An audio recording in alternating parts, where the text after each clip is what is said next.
Atenção, neste momento o presidente norte-americano Joe Biden anuncia novas sanções contra o governo russo de Vladimir Putin.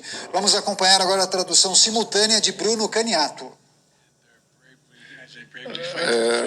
Reconheço a bravura do povo ucraniano e do presidente Zelensky. Como Putin continua a avançar, os Estados Unidos e seus aliados continuam a botar pressão para isolar a Rússia do palco global. Após reunião com a OTAN, nossos aliados, o G7 e a União Europeia, nós vamos anunciar em conjunto várias outras medidas para apertar mais ainda Putin. Primeiro,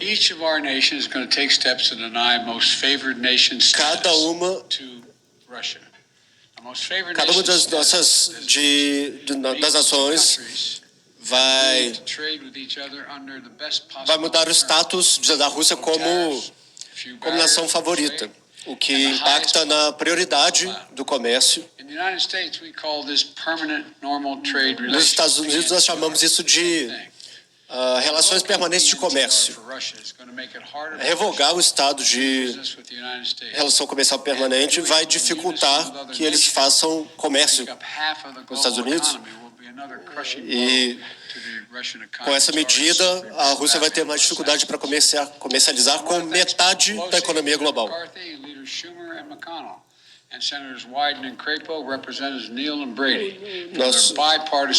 Agradeço aos senadores pelo projeto passado pelo Congresso para que isso tenha sido aprovado. E agradeço aos parlamentares que defenderam essa medida no Congresso até que todos pudéssemos articular essa medida em conjunto.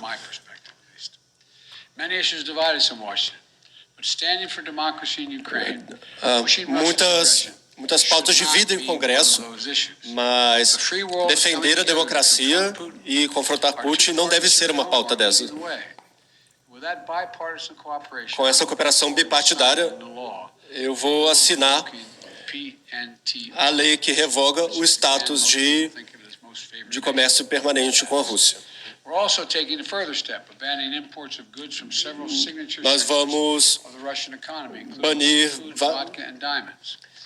Nós vamos banir a importação de vários setores, inclusive alimentos marinhos, alimentos do mar, vodka da Rússia.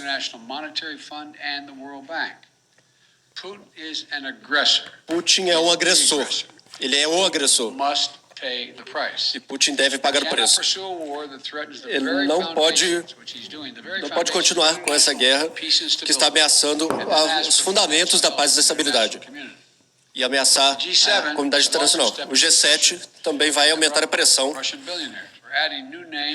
Estamos colocando mais nomes de oligarcas russos para a lista de corruptos internacionais. Estamos aumentando a coordenação entre os países do G7 para mirar essas gangues de oligarcas. Eles apoiam Putin. Eles roubam da população russa. E eles tentam esconder o dinheiro nos nossos países. É uma cleptocracia. Eles devem compartilhar a dor dessas sanções. E enquanto estamos buscando essas mansões e superiates e milhões de dólares, também tornaremos mais difícil para que eles comprem produtos manufaturados de alta qualidade dos nossos países. São mais alguns passos que estamos tomando, mas não são os últimos passos. Nós estamos atingindo Putin cada vez com mais força, porque os Estados Unidos e seus aliados estão unidos. Os controles de exportação estão destruindo a economia russa. Atualmente, 200 rublos são correspondentes a $1. O mercado de ações da Rússia está fechado. Nós estamos reduzindo o governo da Rússia ao status internacional de rejeito. Nós vamos continuar com a cooperação com os nossos aliados para continuar apoiando a população russa para defender sua própria nação. Os Estados Unidos já forneceram mais de $1 bilhão em assistência militar, inclusive sistemas antiaéreos, antitanques e anti-helicópteros. Novos lotes chegando todos os dias. Os Estados Unidos também estão facilitando o envio de sistemas de segurança dos nossos parceiros para a Ucrânia. Estamos trabalhando junto com as Nações Unidas para enviar assistência humanitária à Ucrânia e aos ucranianos que estão sendo deslocados pela violência. Nós enviamos dezenas de milhares de toneladas de suprimentos, como alimentos, medicamentos e água, chegando todos os dias na Ucrânia. Ontem, a vice-presidente Kamala Harris anunciou mais $53 milhões suporte adicional para a Ucrânia. Isso chega... Com essa nova medida, já chegamos a mais de $100 milhões em apenas uma semana.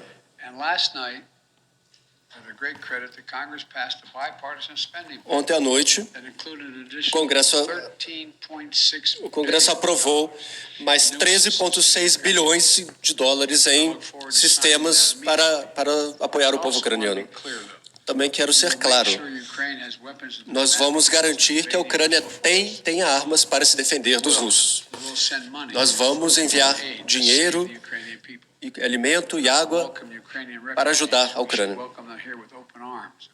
E se os ucranianos refugiados chegarem ao nosso país, vamos recebê-los de braços abertos. Continuaremos unidos com os nossos aliados da Europa para mandar uma mensagem clara. Nós vamos defender cada centímetro de território da OTAN.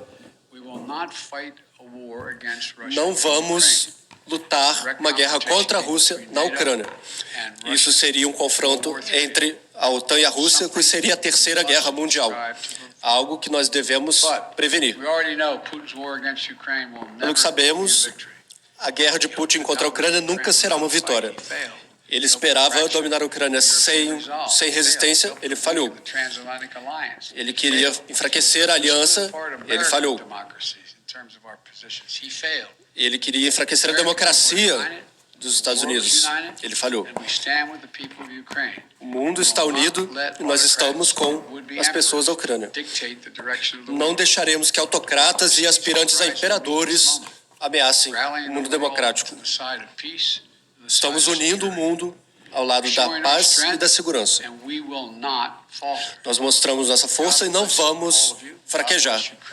Deus abençoe todos, abençoe a Ucrânia e os nossos soldados. Pronunciamento de Joe Biden e agora entrevista coletiva. Os jornalistas perguntam ao presidente norte-americano. Seguimos nessa transmissão ao vivo aqui na Jovem Pan News. Com você, Bruno Caniato. Bom, o presidente Joe Biden foi questionado sobre operações falsas e não vai responder sobre mais nada. Ele está deixando agora a Casa Branca. Foi uma entrevista... Voltamos com você, volta Daniel Caniato. Perfeito, Bruno Caniato. Então, pronunciamento de Joe Biden.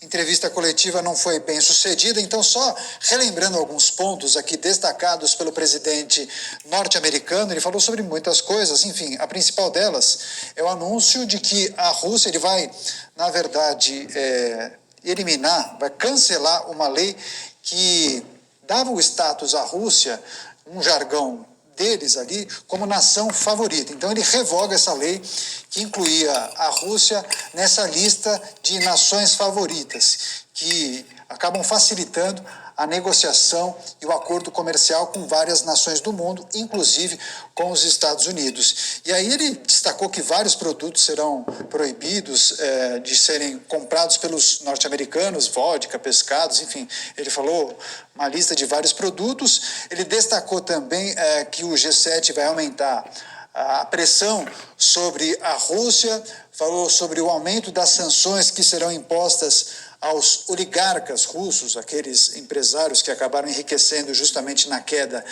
do regime soviético. Ele tratou, inclusive, esse grupo de empresários, os oligarcas, como uma gangue.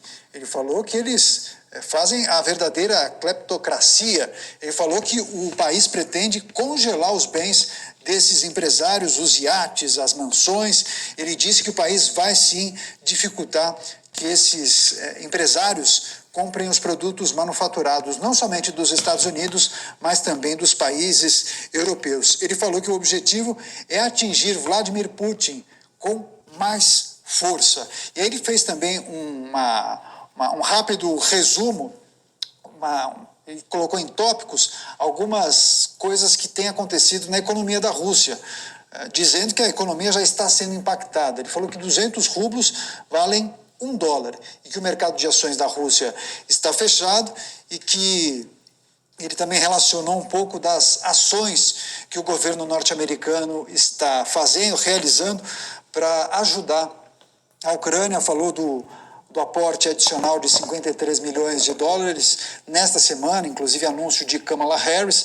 Falou que $100 milhões foram entregues, aportados à Ucrânia, justamente para atender aquelas demandas mais emergenciais, e falou da aprovação do Congresso norte-americano daquele valor que supera os $13 bilhões. Bem, momento de análise, momento de opinião, com Diogo Schelp aqui com a gente no estúdio. Diogo, que avaliação você fez desse pronunciamento de Joe Biden? Agora a Rússia é retirada daquela lista de países que fazem negociações comerciais com muito mais facilidade e sem burocracia com os Estados Unidos e também com outros países, né? Exatamente, Daniel. É aquela coisa, né? Os ucranianos estão pedindo ajuda militar, estão pedindo ajuda da OTAN para enfrentar a agressão russa, a invasão russa, mas o Ocidente não pode fazer isso, porque se fizer, levará a guerra para a Europa e com consequências também para o mundo todo. Então, o que faz o presidente Joe Biden? Ele vai aumentando agora aos poucos esse estrangulamento da economia russa, agora com essa retirada desse status especial para o comércio com os Estados Unidos. O que isso significa exatamente para a Rússia? Bom, a Rússia, a gente viu os dados mais recentes, agora há pouco, que há uma previsão do Banco Central russo de uma redução aí do PIB em 2022 de 8% e de uma inflação de 20%. Mas vai muito além disso. Na verdade, o que se está vendo é uma retirada cortando, né, os laços comerciais da Rússia com o Ocidente em várias esferas. Isso equivale a dizer que a Rússia está jogando no lixo, ou jogou no lixo com essa guerra, 25 anos de ganhos econômicos em apenas 3 semanas. Isso no médio prazo, ou no curto médio prazo.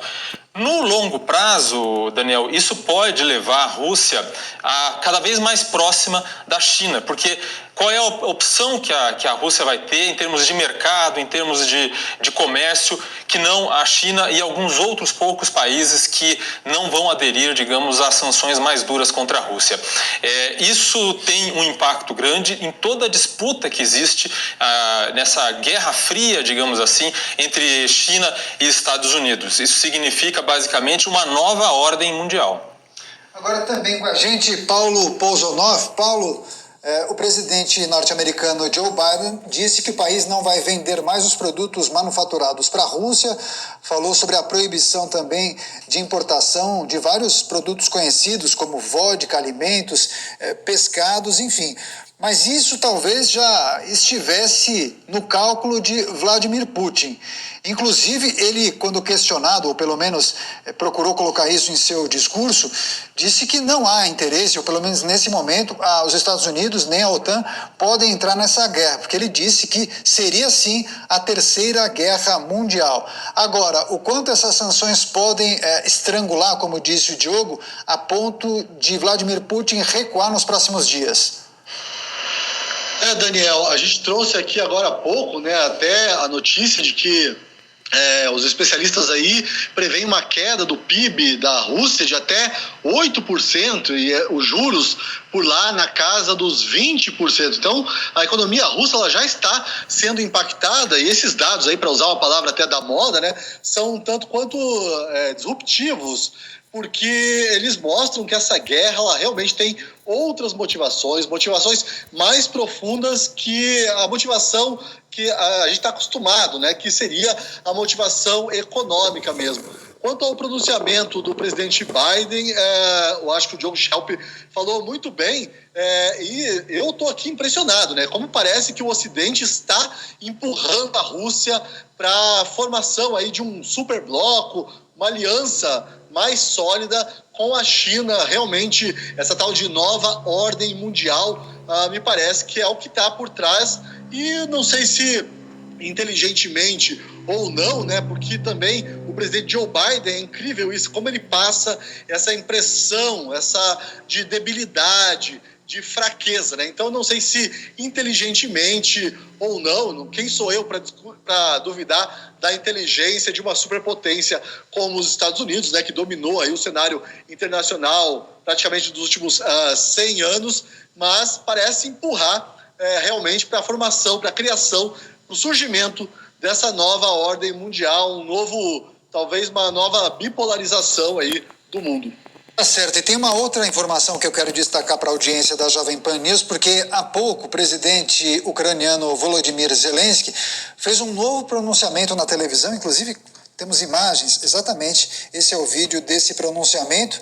Ele falou sobre o sentimento da população, de muito cansaço após 16 dias de guerra, entramos na terceira semana, mas ele naquele discurso de motivação para tentar fazer com que a população fique firme, disse para que os ucranianos continuem na luta e resistindo aos ataques russos. Ele também chegou a mencionar que a guerra está em um ponto de virada, em um ponto muito estratégico, mas que é preciso ter paciência para alcançar a vitória. Enfim, ele sempre muito hábil com as palavras, vídeos bem gravados. Ele é um comunicador, né? Sabe fazer isso muito bem, trabalhou por muitos anos na televisão. Agora eu queria a análise de Marco Antônio Costa em relação também a essa estratégia de comunicação. Trata-se de uma estratégia de guerra, você sempre dá a impressão para o seu público, no caso a população ucraniana, que o país está a um passo da vitória, porque pelo menos, segundo as agências internacionais, Marco, não é bem assim. Daniel, você acabou de colocar um mapa da Ucrânia aqui, estendido no programa, onde a gente viu um monte de foguinho, que eram as zonas de conflito. Estão espalhadas por toda a Ucrânia. Quer dizer, e se tem uma coisa que não é vista, é exatamente o exército ucraniano.